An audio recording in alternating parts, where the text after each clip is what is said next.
So it is almost 20 years since Hurricane Katrina hit New Orleans. What a lot of people don't know is there was another hurricane right after Hurricane Rita that hit. It's called Hurricane Rita. So as you all can see, this video is going to be about Hurricane Rita, where people are telling their stories and just talking about it as well. So many people forgot about this hurricane because it hit right after Hurricane Katrina, and a lot of people definitely focus on Hurricane Katrina more, but people lost things and lost their lives as well during this hurricane also. I actually myself had forgot about this hurricane because, like I said, we so focused on Hurricane Katrina. I'm not going to talk too much in this video, just like I did with Hurricane Katrina. So this video is for entertainment purposes only and allegedly. And I kind of talk about it as the forgotten about hurricane because originally I'm from Lake Charles, Louisiana. And I remember in August sitting at home watching the news with my mom, and I just remember people from New Orleans enrolling into our school. So we were getting like kids coming to our school from New Orleans, and we were watching everything in New Orleans. We were watching the people on the roof. We were watching the houses flood. They were showing us people in Walmart like taking TVs. The media, they always pinpoint all that kinds of stuff.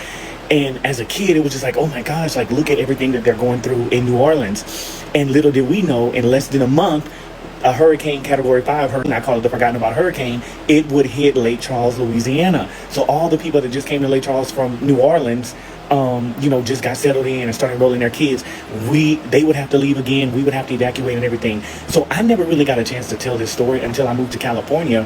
One of my coworkers asked me, he was like, hey, you ever, how was the Hurricane Katrina?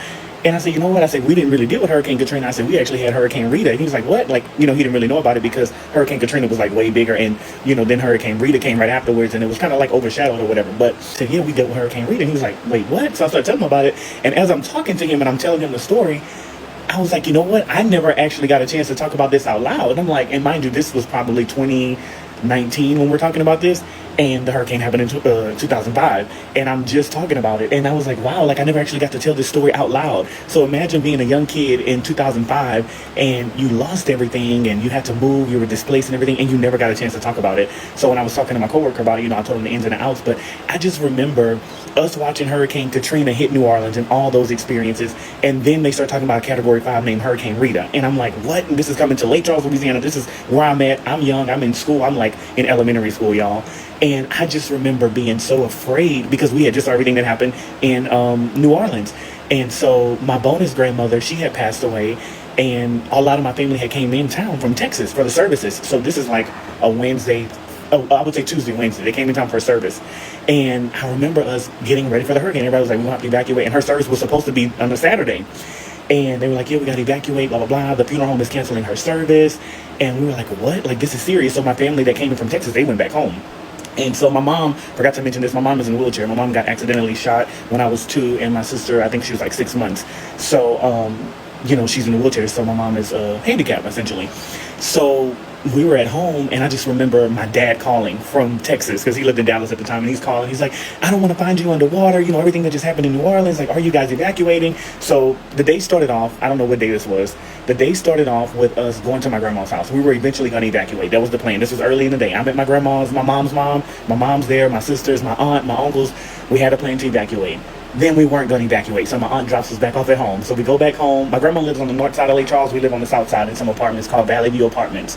And she drops us back off, and I'm at home, and I'm like, home.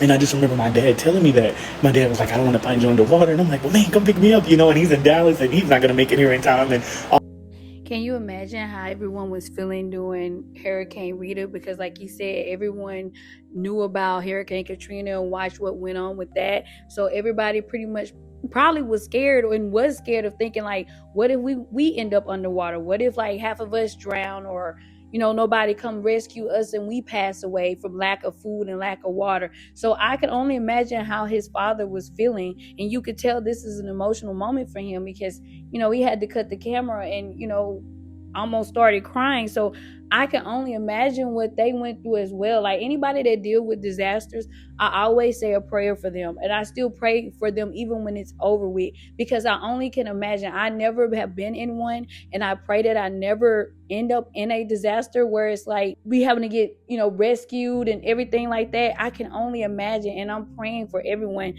that deal with these type of situations. All that, but I just remember being so worried as a kid. Like, just imagine being a kid and you're worried about this because you just saw everything that happened in New Orleans. You see how people are getting treated. So she drops us back off at home. We're at home. It's me, my mom, and my two sisters. And we're like, are we going to evacuate? I just remember us being so anxious and just the town being a ghost town at this time. So it's now like evening time. It's like 3, 4 o'clock. And they called Lake Charles a ghost town because everybody had evacuated. Freeways were packed up. So my dad's mom and dad, they had asked me if I wanted to go with them. So they left later too, so I opted out. They went to St. Louis, so they were good. So I'm with my mom's family. This is all my mom's family I'm talking about when I refer to grandparents or anybody. So finally, my aunt comes back and picks us up in her little red van. My aunt, my cousin, they pick us up. And, we get in the van, we go to my grandma's house. And there's 3 cars. There's my grandma and me. And then there's my mom, my sisters, my aunt, my cousin. They're all in the van. And then there's my uncle. And I forgot, I think my uncle was by himself. So it was 3 cars. And I remember we all met at my grandma's house. And I asked my grandma, I said, where's Papa? And so I go, I give my grandpa. So I go, I give my grandpa a hug. And I said, why? I said, Papa's not coming? She said, no. So when she said he wasn't coming, I started crying immediately because my grandpa's like my world. My mom's, that's my mom's, my mom's dad raised me like his own child. So she was like, yeah, Papa's not coming. So I was like, oh my God, Papa's literally going to stay. So I'm crying. So we leave. We don't even know where we're going. We don't even have a plan. So apparently one of my cousin's husbands has a friend that lives in a town called Chautauqua, or some people might pronounce it Chautanger. I don't know. It's by Ville Platte, Louisiana. So apparently my cousin has this friend that lives in like around that town, and it's still considered 337, so it's not that far, right? So we get in the car, and y'all, we stuck in traffic, bumper to bumper. So I'm a little kid, so they boxed my grandma's car in so she wouldn't turn around. My aunt's in the front, I think, or my uncle's in the front. We're in the middle, and then my aunt's van is in the back. And my cousin has asthma. You have people that need to stop and use the restroom. We're bumper to bumper traffic, y'all. So I just remember taking a nap, and I remember waking up. Now, mind you, my grandmother does not drive out of town usually. So my grandmother's driving the car. I'm still emotional because we left Papa at home. I don't know if Papa's going to pass away. I don't know if I'm ever see my grandpa again. So I wake up. I just remember us being at this big country house in Chautauqua, Louisiana. And I remember like waking up and going in the house. And a lot of my family was there. A lot of the family was there. So I think that was like the fun part about it. It was like a mini vacation because we never had family vacations. These are country people from Louisiana that don't never go nowhere or go out of town. And this was like the first thing. It was like, okay, we're going out of town. So it is almost 20 years since Hurricane Katrina hit New Orleans. A lot of people don't know is there was nothing you have all this trauma that you never talk about. My God, this is the first time I talked about this out loud. I've never actually spoke about it. So we get to this big house in Chautauqua, Louisiana, and all my family's there, like most of them. My grandmother, 3 out of her 4 kids are there. My grandmother's sister, all 3 of her kids were there. I think Kevin was there. Yeah, Kevin was there. So all 3 of her kids were there. My other aunt, my grandmother's other sister, her 2 kids were there. A lot of the cousins were there. I would say, if I had to guess, it was a good 30, maybe 30, at the higher end, maybe 40, but it was a lot of us in the house, and we were like all sleeping in the living room, like grab a blanket, go to sleep in the living room. So we get there the first night, so we're asleep. So the second night we wake up, and was it the second night, was it raining? And no, it wasn't until the 3rd night. So the second night, the first night, we get there, we sleep, we wake up the next day, and everybody's, around, and we're going outside and just kind of congregating. And it's like a big old family reunion, honestly. So I don't even know this guy's name, but this is my cousin's husband's friend that let us stay at his house in Chautauqua, Louisiana. I'll be glad to meet up with him or, just tell him thank you. But anyways, we go there, we stay there, and I just remember my aunties cooking, my grandma and my 2 aunts, them cooking this big pot of stew, and we just had a good time. So I remember us waiting in line for the bathroom, taking turns. My godmother was there. It was just like a family event. So we weren't really worried. I just remember, as kids, we weren't really worried at that time because we were gone. The family calling everybody, hey, where you at? Just checking in. We y'all at? Everybody checking in on each other. Hey, checking in on my house. Calling neighbors, doing that. And that second night we went to sleep. I'll never forget this. One of my aunts, she just kept coughing. One of my cousins, Mom, you all right? Go get you some water. We just laughing. And it's like a good family time. We made the best of it. So that second night was whenever the screen door flew off of the back door and it shattered. And the winds were picking up. Because we're still in 337, even though we're away from Lake Charles. Winds started picking up, shattering glass, rain everywhere, just pouring down, raining. It's crazy. Then the lights go out. The lights are out. We have candles. It's getting hot. You have babies crying. It's real uncomfortable. And then finally, the lights came on and, things started to clear up because we weren't, in the eye of the storm, I would say. And so, that, from what I can remember, that day was, a lot. I just remember being with the family and under the family, just, happy to be there. Like I said, we didn't went on vacation. And so we were just there. So after all of that, we spent that night there. So I think we spent 2 nights in total. So the first night, the second night, and then we left on the third day.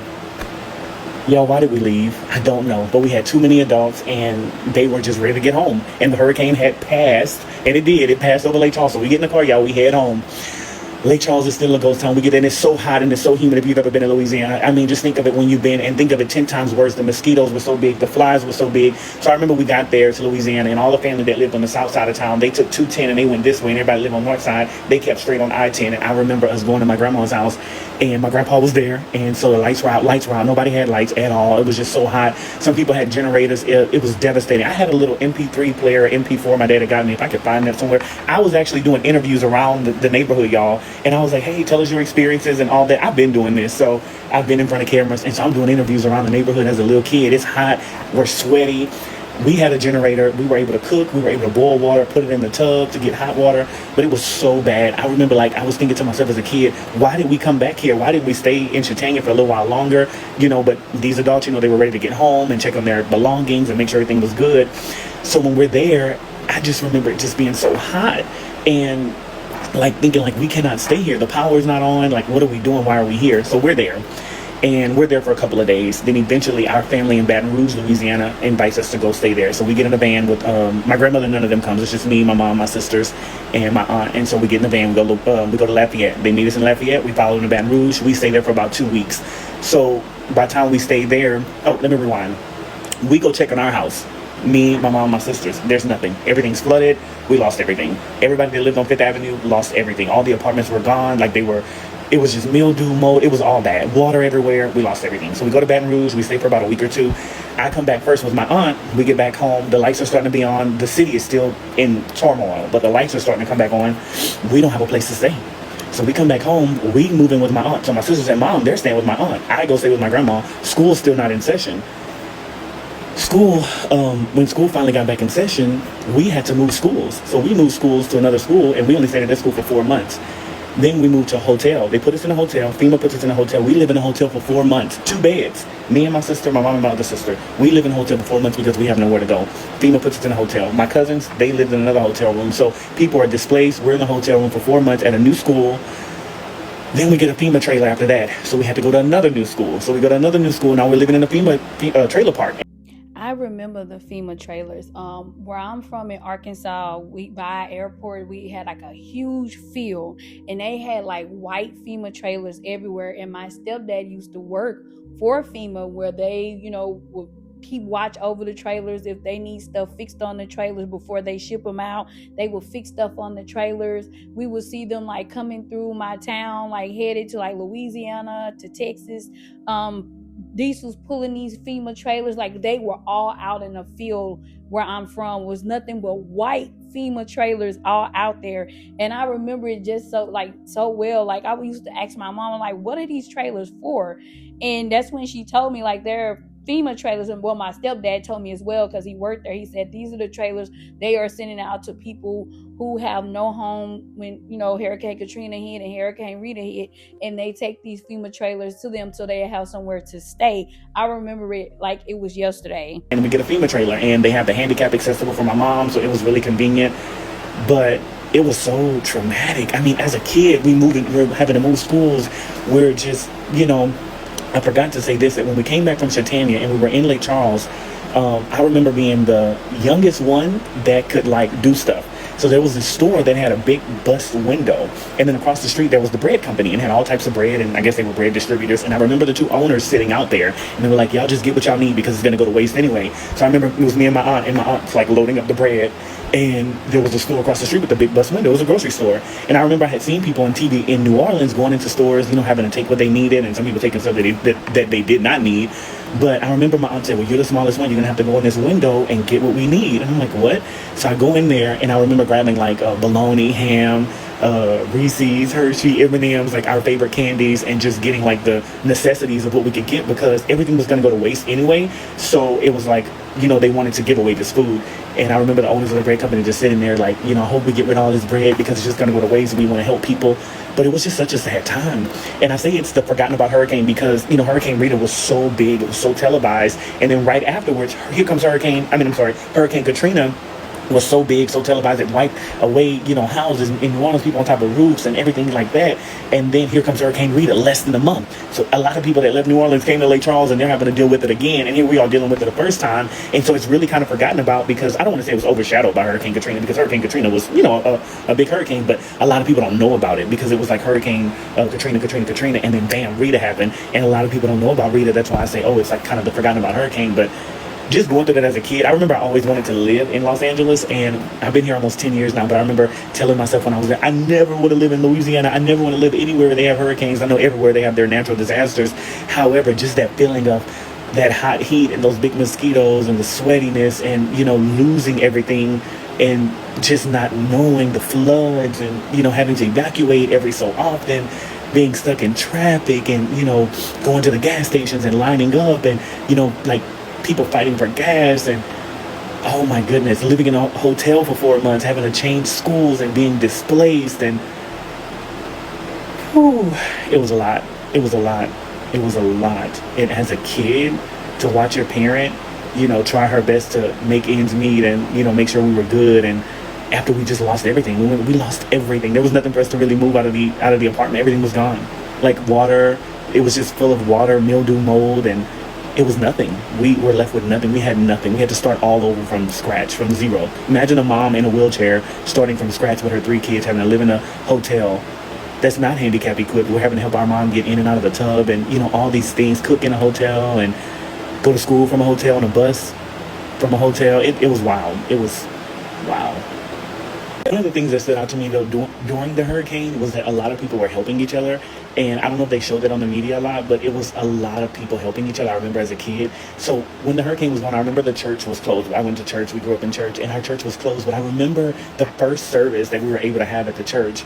And I remember everybody just hugging everybody. Everybody was so excited because during this time, you're calling everybody. Everybody's checking on each other. Hey, how you doing? Like, where y'all at? Where y'all evacuated to? Y'all back home? How's your house? Did you call your neighbor? Did you check in on this? Okay, how's sister so-and-so? How's brother so-and-so? How's pastor? How's this? How's that? Everybody's checking on each other. And it's like when we got back in 2005, the hurricane hit on Saturday, September 24th, because it was my dad's birthday. And that's when it hit Lake Charles, Category 5. After that, Lake Charles was never the same. Lake Charles was never the same. It was never the same. It was never the same. Life as we knew it changed forever. We had been living in that apartment in Fifth Avenue. No, we lived in Valley View Apartments. It was on Fifth Avenue. We had lived there for 5 years, since 2000. And life as we knew it changed. Life would never be the same. Everything had changed. People had left. People moved. People never came back. Friends that you grew up with, we had went to the same school all of those years, and we were going to another school now, and then we went to another school. So we changed schools 3 times in that one school year. I remember starting school at the new school and then crying, and then being there for 4 months because that was where we lived in that hotel. We had to go to that school, and then going to another school and then crying again. And I'm like, we're starting another school. Like, this hurricane did a number on us, And looking back on it, just as a kid, you have all this trauma that you never talk about. So had my coworker not asked me about the hurricane in 2019 here in California, I don't think I would have ever spoken about it out loud. Because I said, oh my God, this is the first time I talked about this out loud. I've never actually spoke about it. So imagine how much the adults and all the trauma that so many people have from stories that they don't tell or things that they don't say out loud. Because in 2019, when I got to tell him just a snippet about it, that healed me. Like, that did something to the inside of me for me to be able to tell him a snippet of what I went through. I was like, oh wow, like I'm actually releasing this information that I held on for so many years. I remember we had just gotten back from Chautauqua, Louisiana, and we're sitting on the porch at my grandma's house, and my grandma's sister's there, my godmother, which is my grandma's niece, she's there, and we're on the porch. And I just remember my aunt, like, swapping the mosquito. They were so big. And my aunt and my mom, they love the heat. So this is, they're in heaven. But I'm a person, I get hot so fast, I sweat easily. And I'm like, y'all, we really gonna stay here? Why we don't go back to Chautauqua? Why did y'all have us here? And even the guy in Chautauqua, after he hosted our large family, he hosted another family after that, they were saying. So this guy was like heaven sent. Then they say he ended up getting married. So I don't even know this guy's name, but I'm so grateful for him. I'm so glad he let us stay there. And just looking back on it, it was so traumatic, y'all. It was so traumatic. So just to get a chance to talk about it. So if you have a Hurricane Rita story or even a Hurricane Katrina story, I always say Rita is the forgotten about hurricane, and I always wanted to make a documentary about it, and I still may in the future, but I feel like that this is a platform where I can share my experiences and my kind of testimonial. So for me, that's why I just kind of want to make this video, because it's almost 20 years, and September 24th, 2025 will be 20 years that Hurricane Rita, Category 5, hit Lake Charles. and Lake Charles, Louisiana was never the same. And so if you have a story, I would just encourage you to share it. Like, get it off of your chest. A lot of us never got to talk about it. Yeah, it has healing in it, because me just speaking about it, I just feel better. It's like a load lifted off. So nobody talks about Rita. Oh my God, there's a YouTube video. I think it's called like Rita, the Forgotten Storm or something like that. It's like a YouTube documentary. Imagine, so in the wake of Katrina, everything that happened end of August, couple weeks into September, if that, another huge, massive storm, Hurricane Rita, comes through. And the people who just barely survived Katrina, who were waiting on those interstates to get out, that storm surge flooded again, and everything that could have conceivably been recovered was washed away again. Like, it was, for years, we couldn't get ourselves,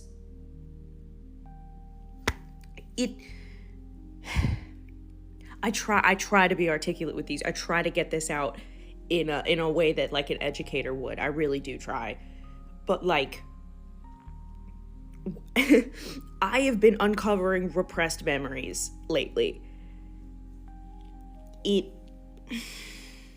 Please go look up that YouTube doc. It's like 45 minutes long. It's called Rita, the Forgotten Storm. Please look into these things for yourselves, because I promise you it is going to change everything you've ever thought of. So I'm sitting here watching the Katrina documentary that came out on Hulu. And I personally didn't deal with Katrina.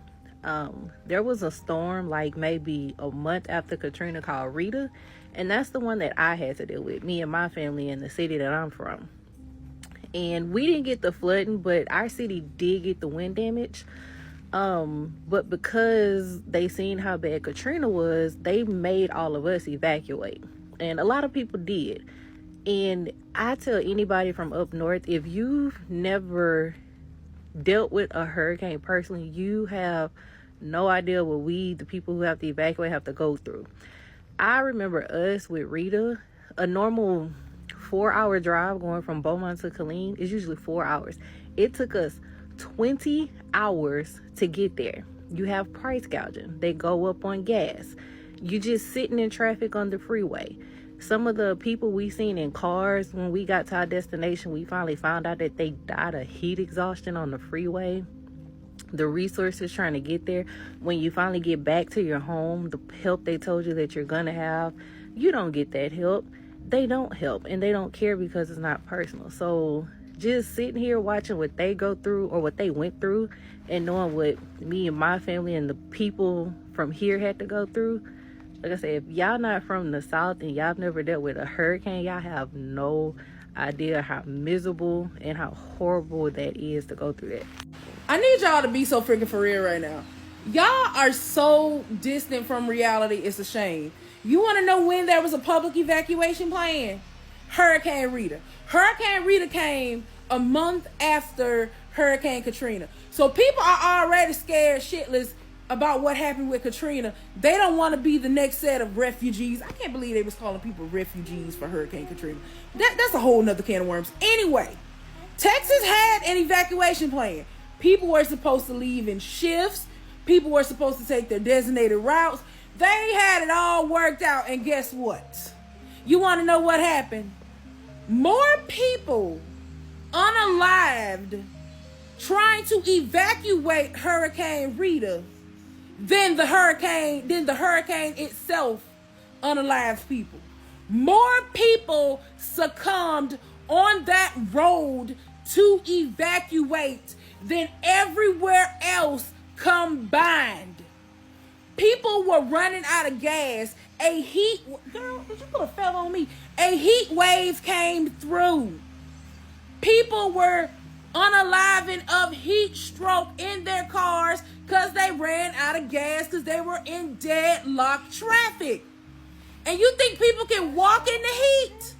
Y'all think that people can just get in their car and just drive with no money and no plan and just sit there with no money and no plan? Be freaking for real. Oh my God, I never thought that I would live to see the day that humanity and compassion would be gone. I would draw this on the whiteboard, but the kids done took their whiteboard and put it back in their room.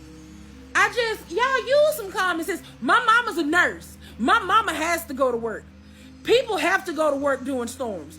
My mama had to go to that nursing home. Be for real for a second, please. Shot right here because this is the largest mass evacuation in U.S. history, all because of Milton. The situation right now is reminding me so much of Rita, and Hurricane Rita was the first hurricane that I remember.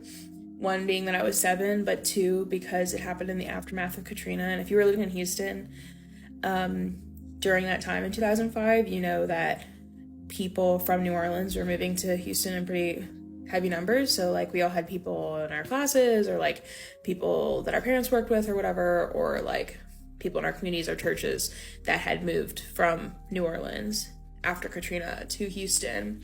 And so it was like heavy on everyone's mind. Rita was bearing down. So everyone, largely because the narrative had been that people had been supposed to evacuate for Katrina and the efforts hadn't been enough, that everyone had to evacuate for Rita. There was a lot of like, you know, they called it the Katrina effect. Like people from zones that didn't need to evacuate were evacuating. And I don't blame them. Like we're seeing it happen right now. Like you're being told that you're irresponsible if you don't evacuate, basically in the entire state, regardless of what zone you're in. And everyone got on the highway and everyone was stuck in traffic for days.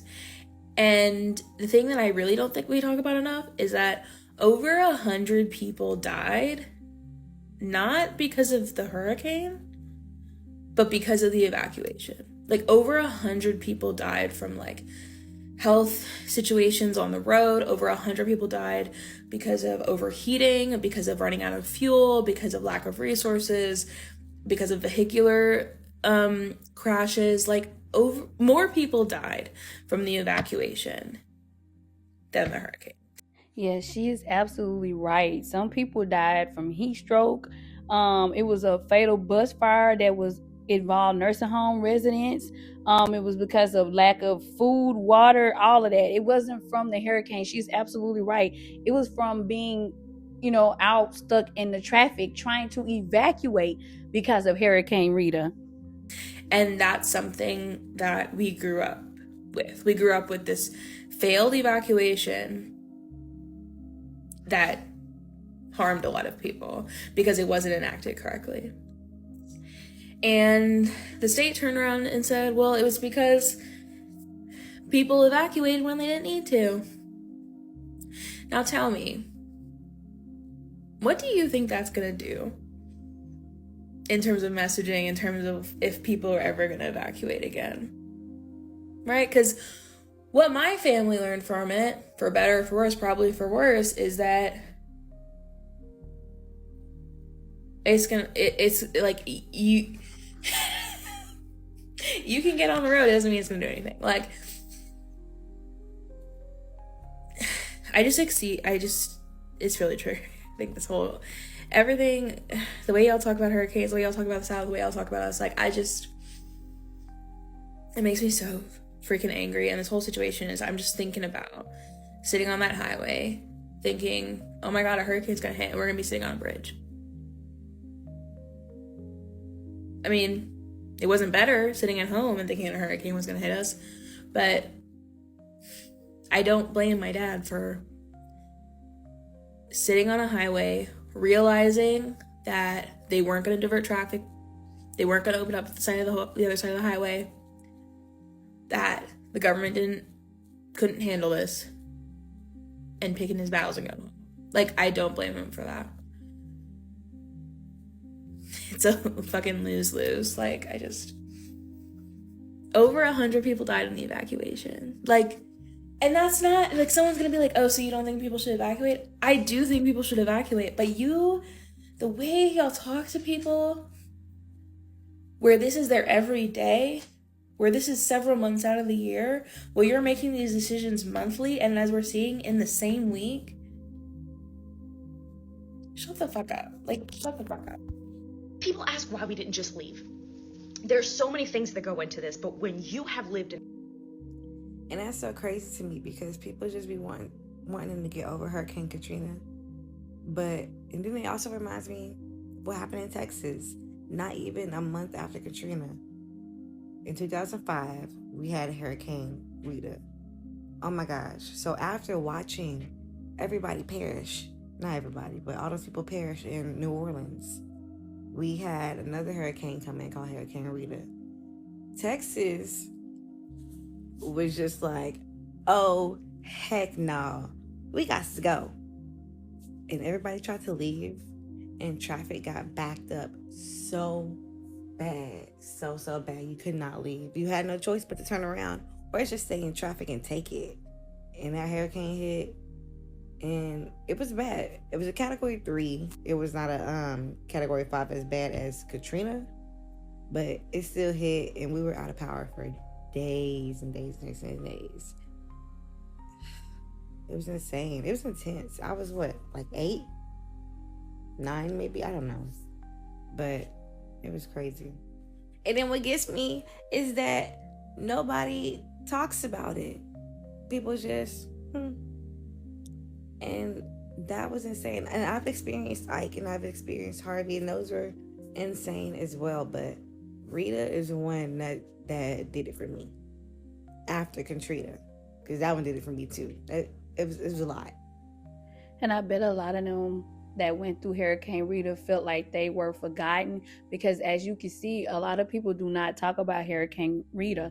Like I said, mostly everyone talks about Hurricane Katrina because, like I said, it was all over the news. You know, when the flood happened, it unalived a lot of people because of the flood. So that got talked about 10 times more than Rita, because by Rita being a month after Hurricane Katrina was still like current, like it was something that was still talked about because it only had happened a month prior to Rita. So they probably do feel like we were forgotten. Nobody really talks about Hurricane Rita and the things that we went through during Hurricane Rita. If anybody dealt with Hurricane Rita, you can let me know down in the comment section. You can leave your story down in the comment section. I will definitely respond back to you. I'm still sending prayers out to you all as well. Even though this happened in 2005, like Hurricane Katrina, I still pray for everyone that has been through a disaster. You know, I only can imagine what you all went through. Like I said earlier, I have never went through one, and pray that I never have to go through one. But I'm definitely praying for everyone.